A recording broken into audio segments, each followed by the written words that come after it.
Hello, I hope all of you are going very, very well today and that Father God is blessing each and every one of you in your lives, in your walk with Him.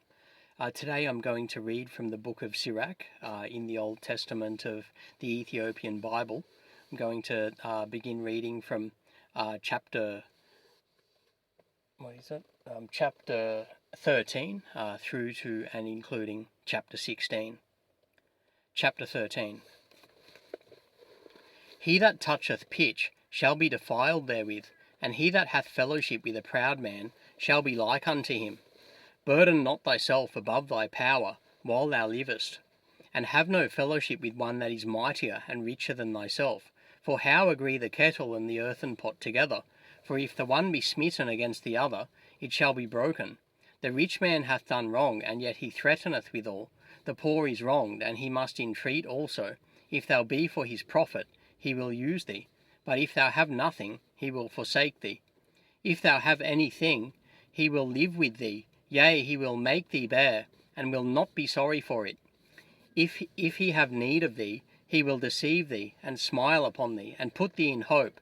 He will speak thee fair, and say, What wantest thou? And he will shame thee by his meats, until he have drawn thee dry twice or thrice. And at the last he will laugh thee to scorn. Afterward, when he seeth thee, he will forsake thee, and shake his head at thee. Beware that thou be not deceived, and brought down in thy jollity. If thou be invited of a mighty man, withdraw thyself, and so much the more will he invite thee. Press thou not upon him, lest thou be put back, stand not far off, lest thou be forgotten. Affect not to be made equal unto him in talk, and believe not his many words, for with much communication will he tempt thee, and smiling upon thee will get out thy secrets. But cruelly he will lay up thy words, and will not spare to do thee hurt, and to put thee in prison. Observe and take good heed, for thou walkest in peril of thy overthrowing, when thou hearest these things. Awake in thy sleep. Love the Lord all thy life, and call upon him for thy salvation. Every beast loveth his like, and every man loveth his neighbour. All flesh consorteth according to kind, and a man will cleave to his like. What fellowship hath the wolf with the lamb? So the sinner with the godly. What agreement is there between the hyena and a dog? And what peace between the rich and the poor? As the wild ass, as is the lion's prey in the wilderness, so the rich eat up the poor. As the proud hate humility, so doth the rich abhor the poor.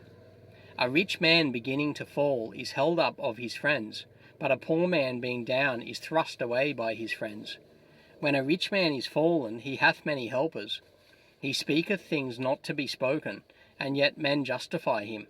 The poor man slipped, and yet they rebuked him, too. He spake wisely, and could have no place. When a rich man speaketh, every man holdeth his tongue, and look what he saith. They extol it to the clouds, and if the poor man speak, they say, What fellow is this? And if he stumble, they will help to overthrow him.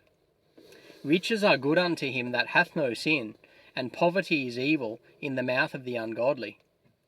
The heart of a man changeth his countenance, whether it be for good or evil, and a merry heart maketh a cheerful countenance. A cheerful countenance is a token of a heart that is in prosperity, and the finding out of parables is a wearisome labour of the mind. Chapter 14. Blessed is the man that hath not slipped with his mouth, and is not pricked with the multitude of sins.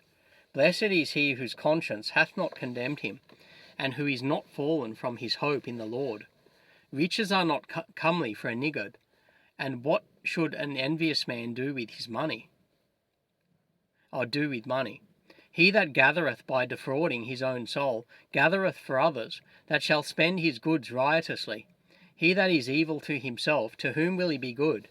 He shall not take pleasure in his goods.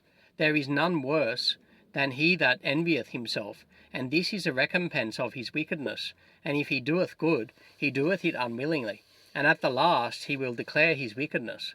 The envious man hath a wicked eye, he turneth away his face, and despiseth men. A covetous man's eye is not satisfied with his portion, and the iniquity of the wicked drieth up his soul. A wicked eye envieth his bread, and he is a niggard at his table. My son, according to thy ability to do good to thyself, and give the Lord his due offering, remember that death will not be long in coming, and that the covenant of the grave is not showed unto thee. Do good unto thy friend before thou die, and according to thy ability stretch out thy hand and give to him. Defraud not thyself of the good day, and let not the part of a good desire overpass thee. Shalt thou not leave thy travails unto another, and thy labours to be divided by lot? Give and take, and sanctify thy soul, for there is no seeking of dainties in the grave. All flesh waxeth old as a garment, for the covenant from the beginning is, thou shalt die the death. As of the green leaves on a thick tree, some fall, and some grow, so is the generation of flesh and blood. One cometh to an end, and another is born. Every work rotteth and consumeth away, and the worker thereof shall go withal. Blessed is the man that doth meditate good things in wisdom, and that reasoneth of holy things by his understanding. He that considereth her ways in his heart shall also have understanding in her secrets. Go after her as one that traceth, and lie in wait for her ways. He that prieth in at her windows shall also hearken at her doors. He that doth lodge near her house shall also fasten a pin in her walls. He shall pitch his tent nigh unto her, and shall lodge in a lodging where good things are. He shall set his children under her shelter, and shall lodge under her branches. By her he shall be covered from heat, and in her glory shall he dwell. Chapter 15. He that feareth the Lord will do good, and he that hath the knowledge of the law shall obtain her. And as a mother shall she meet him, and receive him as a wife married of a virgin. With the bread of understanding shall she feed him, and give him the water of wisdom to drink. He shall be stayed upon her, and shall not be moved, and shall rely upon her, and shall not be confounded. She shall exalt him above his neighbours, and in the midst of the congregation shall she open his mouth. He shall find joy and a crown of gladness, and she shall cause him to inherit an everlasting name. But foolish men shall not attain unto her, and sinners shall not see her, for she is far from pride. And men that are liars cannot remember her. Praise is not seemly in the mouth of a sinner, for it was not sent him of the Lord. For praise shall be uttered in wisdom, and the Lord will prosper it. Say not thou, it is through the Lord that I fell away, for thou oughtest not to do the things that he hateth.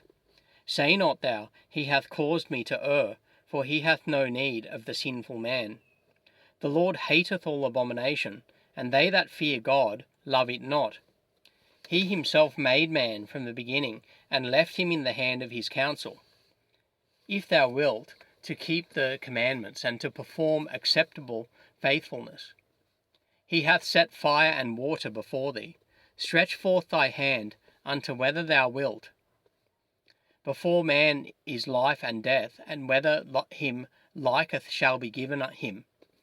For the wisdom of the Lord is great, and he is mighty in power, and beholdeth all things. And his eyes are upon them that fear him, and he knoweth every work of man. He hath commanded no man to do wickedly, neither hath he given any man license to sin. Chapter 16. Desire not a multitude of unprofitable children, neither delight in ungodly sons. Though they multiply, rejoice not in them, except the fear of the Lord be with them. Trust not thou in their life, neither respect their multitude, for one that is just is better than 1,000, and better it is to die without children than to have them that are ungodly. For by one that hath understanding shall the city be replenished, but the kindred of the wicked shall speedily become desolate. Many such things have I seen with mine eyes, and mine ear hath heard greater things than these. In the congregation of the ungodly shall a fire be kindled, and in a rebellious nation wrath is set on fire. He was not pacified toward the old giants, who fell away in the strength of their foolishness. Neither spared he the place where Lot sojourned, but abhorred them for their pride. He pitied not the people of perdition, who were taken away in their sins. nor the 600,000 footmen, who are gathered together in the hardness of their hearts. And if there be one stiff-necked among the people, it is marvel if he escape unpunished. For mercy and wrath are with him. He is mighty to forgive, and to pour out displeasure. As his mercy is great, so is his correction also. He judgeth a man according to his works. The sinner shall not escape with his spoils, and the patience of the godly shall not be frustrated.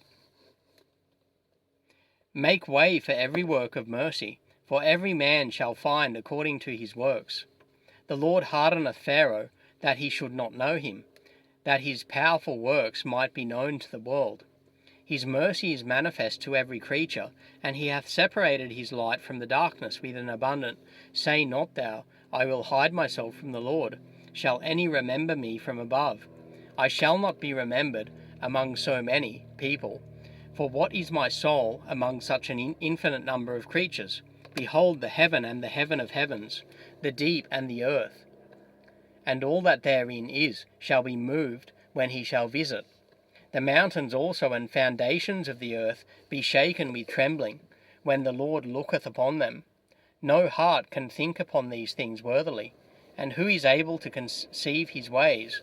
It is a tempest which no man can see, for the most part of his works are hid. Who can declare the works of his justice? Or who can endure them? For his covenant is afar off, and the trial of all things is in the end. He that wanteth understanding will think upon vain things, and a foolish man erring imagineth follies. My son, hearken unto me, and learn knowledge, and mark my words with thy heart. I will show forth doctrine in weight, and declare his knowledge exactly. The works of the Lord are done in judgment from the beginning, and from the time he made them, he disposed the parts thereof.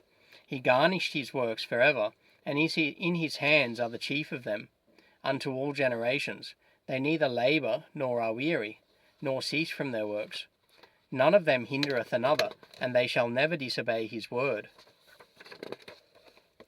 After this the Lord looked upon the earth, and filled it with his blessings. With all manner of living things hath he covered the face thereof, and they shall return into it again. So that concludes my reading of the book of Sirach today. I began reading today in chapter 13 of the book of Sirach, and finished off in through to and including chapter 16. I pray that Father God is blessing each and every one of you in your life, in your walk with him, and all of you. The next time I read from the book of Sirach, I'll begin in chapter 17. Next time I post it to YouTube, I'll begin in the book of 17. So God bless each and every one of you.